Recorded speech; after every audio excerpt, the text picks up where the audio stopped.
Esse provimento aqui, ó, ele fala que a advocacia tem que acompanhar a evolução digital. É por isso que eu gosto de trazer aqui, porque tem muito advogado que às vezes fica travado em produzir conteúdo, porque ele acha que é errado. Acha que é errado prospectar, ele acha que é errado produzir conteúdo, entregar informações relevantes, ele acha que não pode. E aí ele não fecha contrato por conta disso. Turma, atenção nessa aula, que eu vou mostrar para vocês o provimento, o estatuto e um PDF aqui da própria OAB que ela regulamenta isso aqui. Só que a questão é o seguinte, na data que eu estou gravando isso aqui, existe um burburinho de que pode ser que tenha uma alteração nessa legislação, no fundamento que eu vou trazer para vocês aqui, a parte legal. Porque se vocês são advogados, vocês sabem que isso muda o tempo todo. Então, você está assistindo essa aula, não sei qual que é a data, confira se não teve nenhuma atualização, beleza? Mas vamos para a prática, sem enrolação, sem lero-lero, que a gente está sem tempo. A gente precisa de resultado e de ajudar pessoas. Aqui eu estou no site do próprio Planalto, tá? Vou até dar uma atualizada aqui para vocês verem. Já atualizou, vai tá doido, tá rápido mesmo. Então, o que tá falando aqui, ó? Artigo 34. Constitui infração disciplinar angariar ou captar causas com ou sem intervenção de terceiros. Isso aqui, ó, é diferente de você produzir conteúdo e muito diferente do que a gente está fazendo na internet.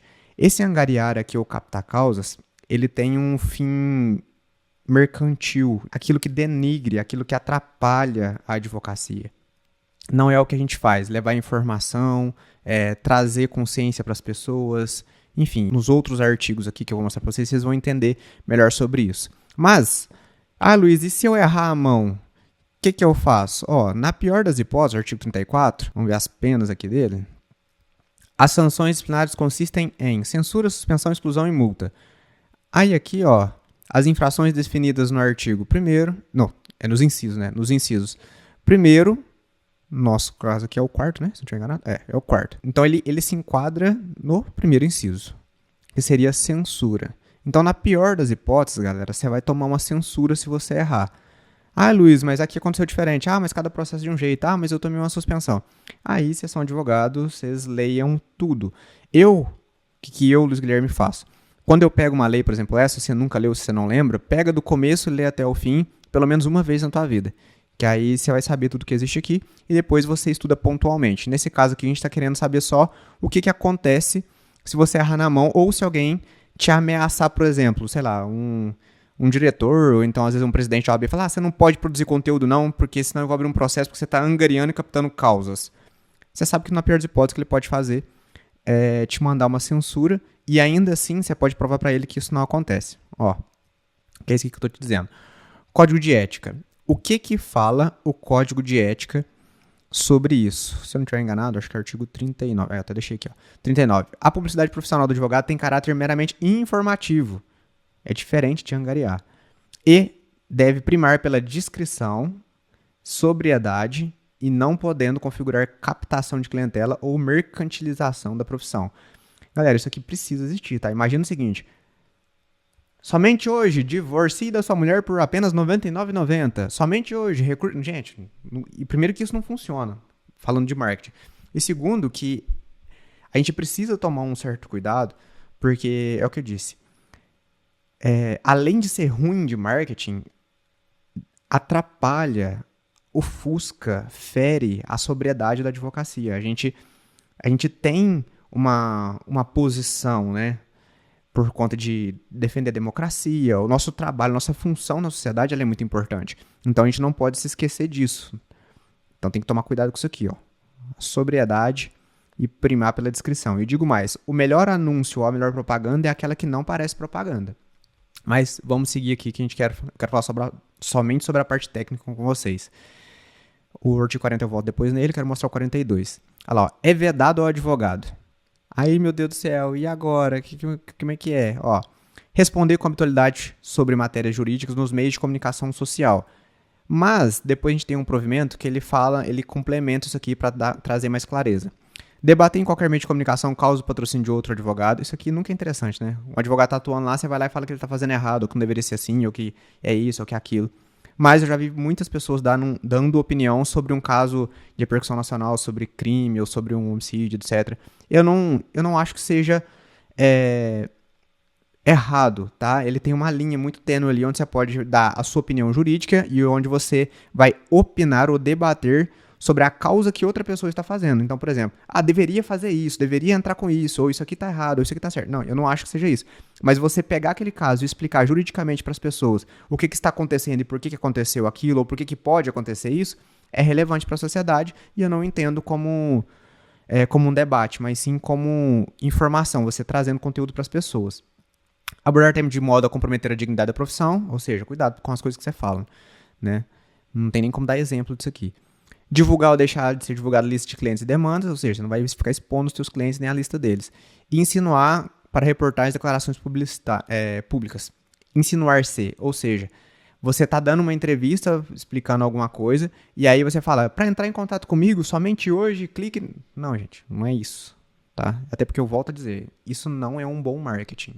Você acha que isso está te ajudando, mas está te atrapalhando. Acho que eu vou passar pro provimento, que ele é bem específico. Olha lá, o provimento tô dentro do site da OAB também, tá? Então, deixa eu dar uma atualizada aqui para vocês verem. Olha lá, tô dentro do site da OAB, então está atualizado na data de hoje que eu estou gravando. O que é interessante aqui? Isso aqui vocês têm que ler tudo, tá? Mas é aqui, ó, que ele vai falar sobre a publicidade, sobre informação, sobre marketing jurídico no ambiente digital. É ele que fala que permite conteúdo, é ele que fala que você pode patrocinar, colocar dinheiro. Ele fala sobre a parte ética.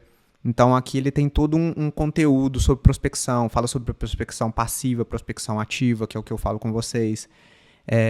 Que o cliente te encontra espontaneamente e o outro, depois de ver um conteúdo, ele reage e aí sim você pode conversar com ele. Porque senão as pessoas pensam assim, não, mas eu estou produzindo conteúdo, aí a pessoa me chama, mas como eu não posso mandar ela pro meu escritório, aí eu não consigo fechar contrato. Mas quem falou que você não pode? Você pode. O que você não pode é ficar mandando a pessoa clicar para divorciar hoje, para entrar com processo trabalhista hoje, ou então amanhã, ou garante seu direito agora, clique aqui, promoção. Essas partes mercantil, gente, dá pra você ver, é notória a diferença de uma produção de conteúdo relevante e ética e aquela em que você vê o desespero da pessoa querendo angariar clientes, né, que é o que a lei não permite.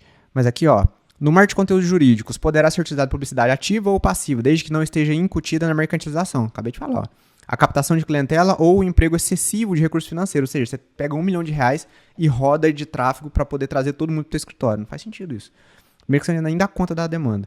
Sendo admitida a utilização de anúncios pagos, aqui, ó, isso aqui que te respalda para você poder fazer aquele botão turbinar do Instagram ou até mesmo fazer um tráfego pago. Pagos ou não, ou seja, você pode produzir conteúdo sem pagar. Você pode simplesmente fazer um vídeo, colocar no YouTube, fazer um vídeo, colocar no Instagram, você pode fazer um artigo de blog e postar lá, exceto nos meios vedados pelo artigo 40 da disciplina e desde que sejam respeitados os limites impostos pelo inciso 5 do mesmo artigo e pelo anexo único deste provimento. Então depois leia o anexo inteiro aqui, mas não voltar no artigo 40, até falei que ia voltar nele depois, né? Olha lá. Os meios utilizados para publicidade profissional hão de ser compatíveis com a diretriz estabelecida no artigo anterior, sendo vedados a veiculação de publicidade por meio de rádio, cinema e televisão, o uso de outdoors, painéis luminosos e formas semelhantes de publicidade, as inscrições em muros, paredes, veículos, elevadores ou qualquer espaço público.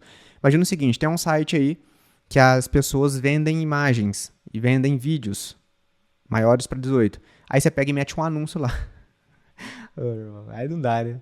Ou então você paga um youtuber para poder fazer uma propaganda sua ou rodar um vídeo teu durante um vídeo dele.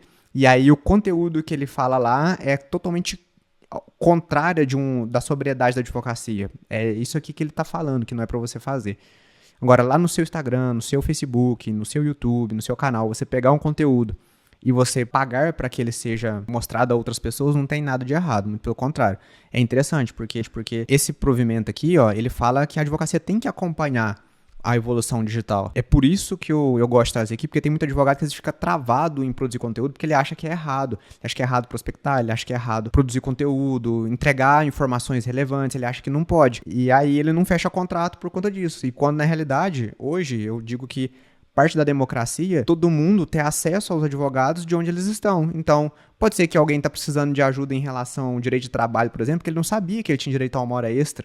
Ou talvez alguém que está se divorciando não sabe que ele pode sair de casa, que ele não perde os direitos dos bens que estão lá dentro. Ou então uma dica simples de você está saindo de casa, faz um vídeo para provar o que tem lá dentro, porque depois na hora do divórcio pode ser que a pessoa suma com alguma coisa. Ou ainda, alguém recebe a informação de que não se pode vender um veículo financiado com um contrato de gaveta, que isso não garante nada. Entende? Tipo assim, é esse tipo de informação que faz sentido na vida das pessoas. A lei, a resolução e inclusive esse provimento aqui não proíbe, muito pelo contrário, eles trazem pra gente a legalidade disso pra poder fazer tranquilo. Ó, é vedada a publicidade que se refere ao capto mediante o uso de meios ou ferramentas que influam de forma fraudulenta no seu impulsionamento ao alcance. Então, não pode ter fraude, obviamente, não pode ter fraude, tem que tomar cuidado da forma que você impulsiona isso. Usa a ferramenta do próprio Instagram mesmo, ou do gestor de tráfego, enfim, lá na parte de prospecção e na parte de tráfego pago, vocês vão entender melhor sobre isso para quem nunca ouviu falar. Mas basicamente, tráfego pago não é tráfico não, tá? É tráfego. Tráfego pago é você pagar a plataforma, ou seja, Instagram, Facebook, YouTube, para mostrar você para mais pessoas. E aí ele pergunta para quem você quer aparecer, o interesse que a pessoa tem. E aí você faz um filtro lá e você começa a aparecer para essas pessoas. Consequentemente, se tiver alguém com interesse em comum ou buscando aquela solução, você pode fechar um contratinho ali. Enfim, aqui eu recomendo que vocês leiam tudo, tá? Esse provimento aqui, ó, vale a pena demais vocês lerem ele inteiro, do começo ao fim, porque vai te dar uma paz para poder produzir. E essa aula aqui é só para eu trazer para vocês vamos ver, ele é pequenininho. Trazer para vocês onde que vocês devem procurar e se orientar, e não sobre gurus. Até porque, o que eu sempre digo, né? Vai direto na fonte. Ah, Luiz, mas você está trazendo um conteúdo aqui, podia resumir. Cara, a minha opinião, a minha interpretação sobre tudo isso aqui, ó, ela é minha. Então, vocês precisam ter a de vocês também. Durante muito tempo, eu postava multa anulada. Porque, no meu ponto de vista, ele conscientizava as pessoas de que as multas podem ser anuladas. Não é que eu estava querendo trazer clientes para poder vender. Mas existia um mito, principalmente aqui na minha cidade, de que multa era impossível de ser anulada.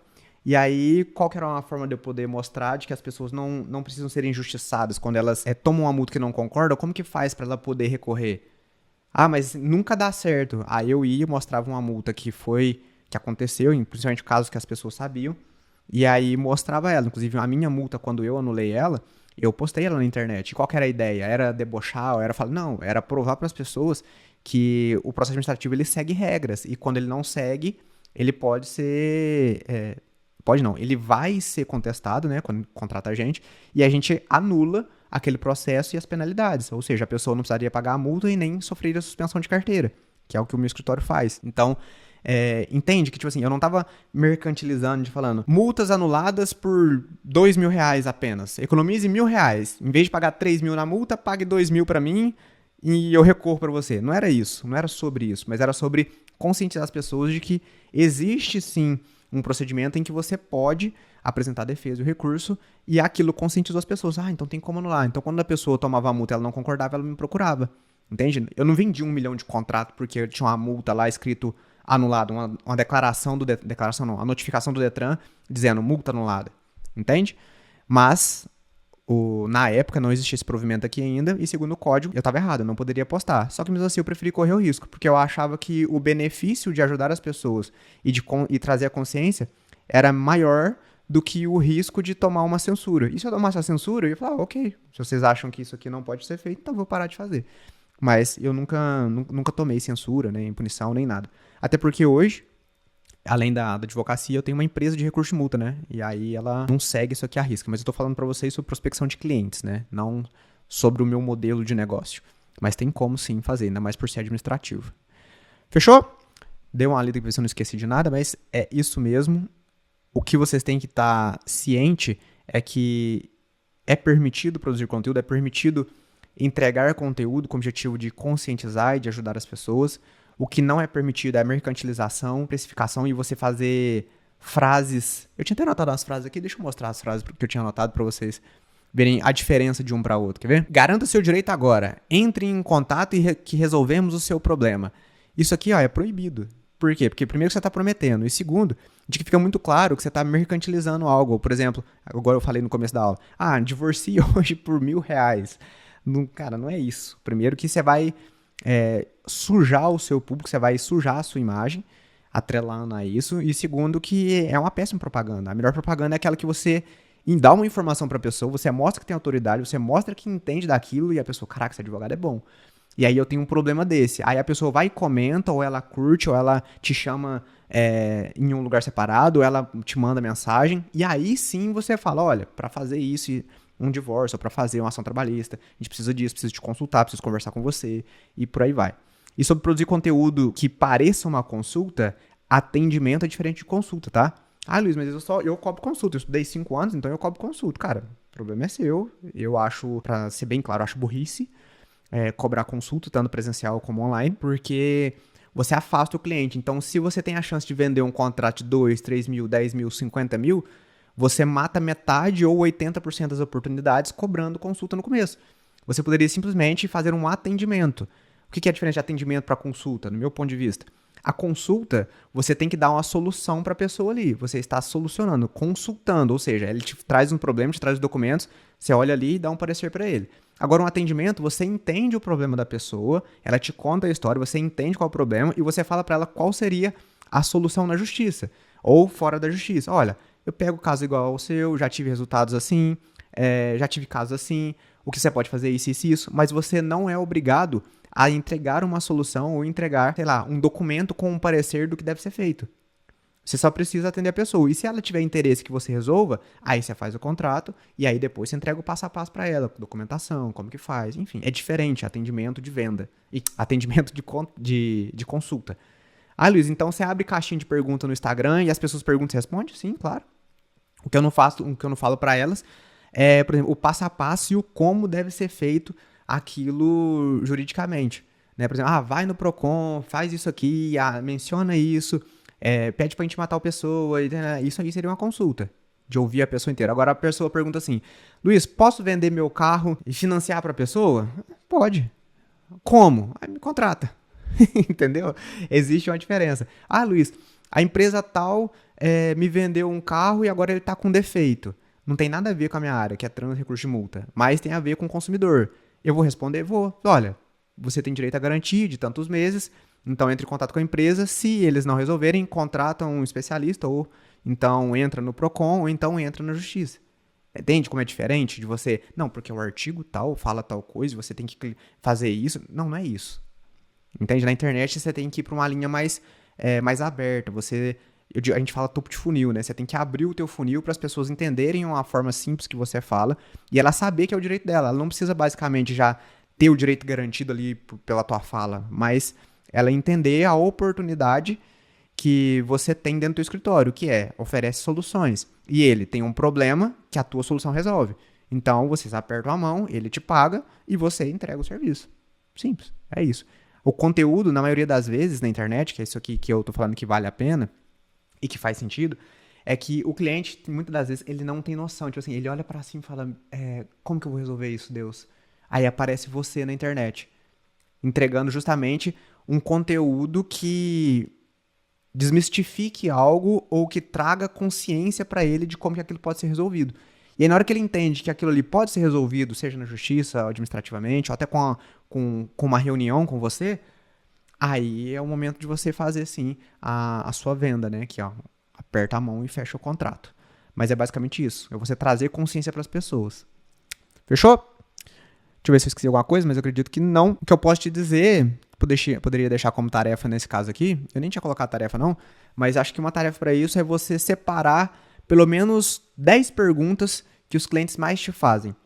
E aí, com base nessas perguntas, você vai ter um norte do que você pode responder e o que você não pode. E é uma tarefa extra que eu acho que faz sentido, ainda mais que considerando que a maioria, ou todos aqui são advogados, você lê o provimento, lê a lei, lê o estatuto, lê tudo, e aí você vai ter uma noção, e aí depois você pode produzir o seu conteúdo sem medo. Beleza? Te espero na próxima aula.